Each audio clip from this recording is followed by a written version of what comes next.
Dennis Welch with CBS 5 and 3 TV. Simple question. We're 2 weeks away from. Got a lot of fans here, as you can hear. Just one. I just heard one. Yeah. That's okay.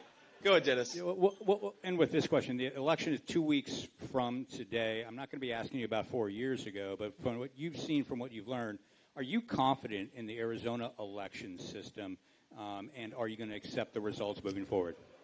Well, look, I think that we're in a better place than we were in 2020. And I think that what we're going to keep on working on over the next couple of weeks, I mean, you saw this even in 2022, where some of the voting machines in Maricopa went down on Election Day. Now, whether you think that was just incompetence or something else, it's not okay. We want every legal ballot to be cast and to be counted in the United States of America. So we're going to keep on fighting for election integrity. But look, Dennis, sitting here today, are we going to get this perfect? Of course we're not going to get it perfect, but we're doing a hell of a lot better in 2024 than we were in 2020. So the best message that I can give is to get out there and vote through whatever method makes the most sense. And look, I'm one of these guys. I don't love election season. I like election day. But as President Trump said, it is what it is. And if we're going to have early voting and mail-in voting and election day voting, then we need to take advantage of every opportunity we have to vote. Get out there and make your voices heard. And yes, I think we're going to have a good election in Arizona in 2024.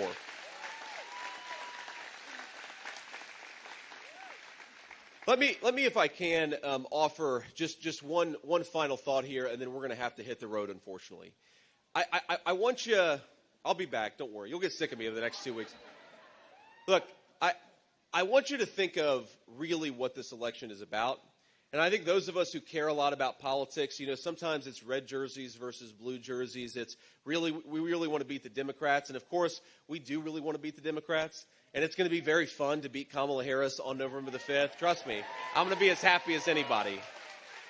But the goal here is to beat the Democrats in the service of solving the country's problems that have been caused by years of Kamala Harris's broken leadership, not just as vice president, but over many, many years. I think she keeps on making bad decisions for the American people, and we want to take away her ability to do that. We want to get to a point where Kamala Harris's bad decisions is something she can deal with, not that 330 million of our fellow citizens have to deal with, right? That's what the election is all about.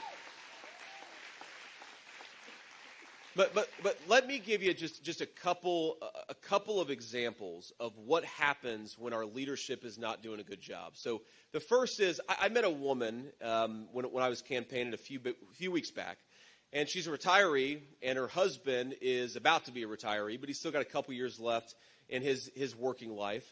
And they're raising their grandchildren. Their grandparents who are raising their grandchildren because their daughter died of a fentanyl overdose. And they were telling me about a ritual, and these are the family rituals that make life worth living, that for 40 years, in good times and bad, they would do steak night on Friday night. And that was their thing. And I'm not talking about going to a fancy steakhouse. I'm talking about going to a grocery store and buying a nice steak and grilling it out, and they did it every Friday. They stopped doing it about a year ago because under Kamala Harris's rising grocery prices, they just can't afford anymore with their grandkids that they're raising. They couldn't afford to do steak night anymore. And think about what it means for a family to sacrifice a little ritual like that after 40 years of doing it, and then to be deprived of that thing. These are the things that actually make our life worth living. And one of the things that we're trying to do is build an economy that is prosperous enough where if you work hard and play by the rules, you can enjoy to have steak night on a Friday night. That's what we want for every single one of our citizens.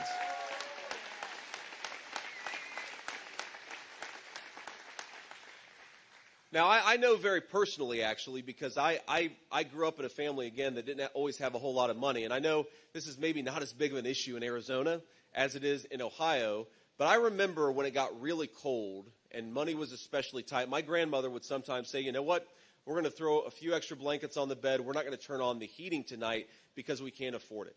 And I think that in a country with as unlimited the energy resources that we have, We ought to fight for the right of every citizen. So again, so long as they work hard and play by the rules, every single one of our citizens should be able to heat their home in the middle of a cold winter night.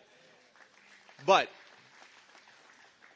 that has gotten harder. That's gotten harder because energy prices are 45% higher than they were 3.5 years ago because Kamala Harris has gone to war on the American energy sector.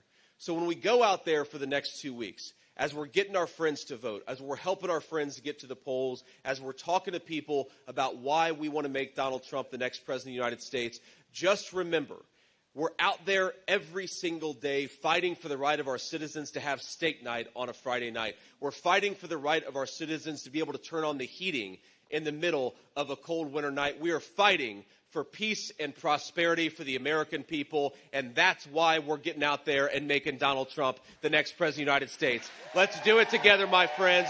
We got 2 weeks to go. Let's make it happen. God bless you.